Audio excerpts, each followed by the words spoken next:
The Middle Tennessee Electric Membership Corporation is hosting their annual Lineman Rodeo this weekend at the Miller Coliseum in Murfreesboro. Lineman works in any type of weather, tornadoes, storms, lightning. Well, despite the heat, it was a day for rodeoing here in Middle Tennessee, with electric companies from all across the country competing. The Lineman's Rodeo tests all those skills that's used in their daily activities. It's a good way to come out and kind of get an idea of what goes on behind the scenes instead of just the guys on the side of the road up in a bucket. Crews responsible for keeping the lights on turned on the competition. But today, it's all about speed and competition. The way that our guys performed, I couldn't be prouder of them.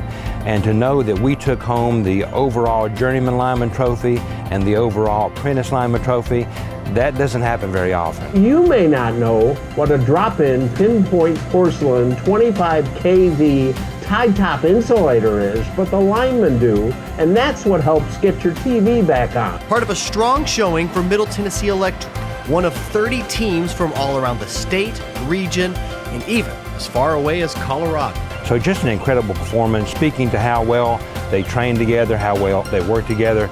Just couldn't be prouder.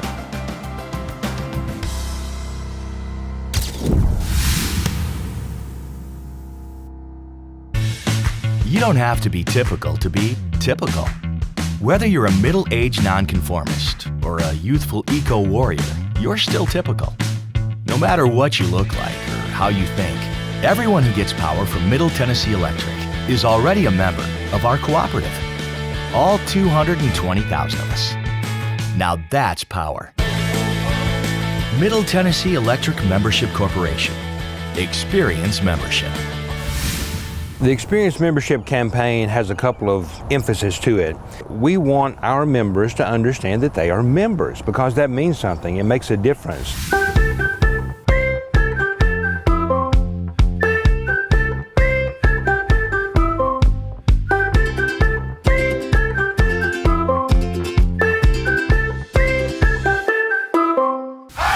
We're also trying to demonstrate through the Experience Membership campaign by emphasizing the different products and services we have been rolling out the past couple of years and we're going to continue to roll out that make a difference in the way we serve our members.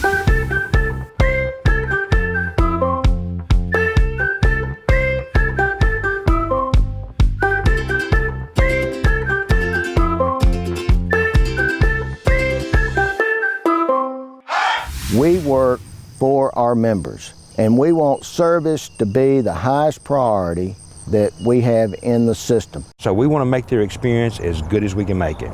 And so that's what Experience Membership is all about.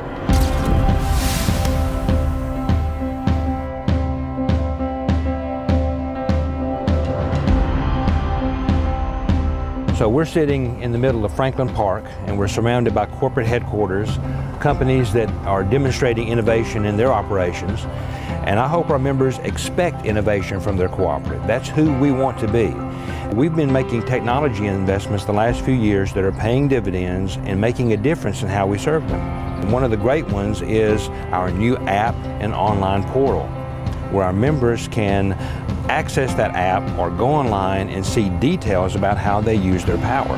They can learn a lot about their own power consumption, and then hopefully they can better manage that power consumption, but it empowers them with a lot more information. Late December into January, we had some of the most consistently cold weather that we had experienced in a very long time, and that resulted in members consuming a lot of electricity. They had the ability to go in and really dig into how that cold weather affected them. What our hope is in working with our members is that we can help them use that technology to better manage their energy consumption. Our members now have a lot more capability at their fingertips, like prepay and choose your own due date. These are things we're doing simply because we serve members. We want to be more than just an electric provider. We want to be a trusted energy advisor. In order to do that, we've been working very hard in terms of understanding the energy landscape and also preparing us from a technological perspective. But the energy landscape is changing, and members are going to have questions, maybe about energy storage, it may be about solar. We want to be the first place they turn when they have questions like that, and we want to be able to give them good answers. The Cooperative Solar Program has many advantages. First and foremost, Middle Tennessee Electric operates and maintains the facility. I really wanted to put solar panels on my house, but at roughly $21,000, I can't come up with that capital right now. So there's no holes in the roof of your home, no restrictive covenants to work around. The Cooperative Solar Program was a way for me to have solar power. And it's open to any member of the cooperative. That means that if you're renting an apartment or you live in a rental house, you can still participate in the generation of green power. Actually, I'm getting money back on my bill every few months. It is our intention to enhance and build on our cooperative solar program, and we're working very hard to do that. This is the first site that we have constructed, but certainly not going to be the last. We know it's something our members expect, something that they want. We are identifying additional sites where solar projects can be built, and we are working with TVA to take the steps to build and commission those sites. Middle Tennessee is clearly a leader in cooperative solar, advocating for solar. I know y'all are working with TVA to try to put more and more community solar on the ground, but that just puts Middle Tennessee Electric Corporation in the leadership seat. So that opportunity exists for members, whatever their standing is, to be able to participate and be part of that cooperative solar effort. So it's been something we're very proud of. Middle Tennessee Electric is not setting the example, they are the example, leading Tennessee in a sustainable energy footprint.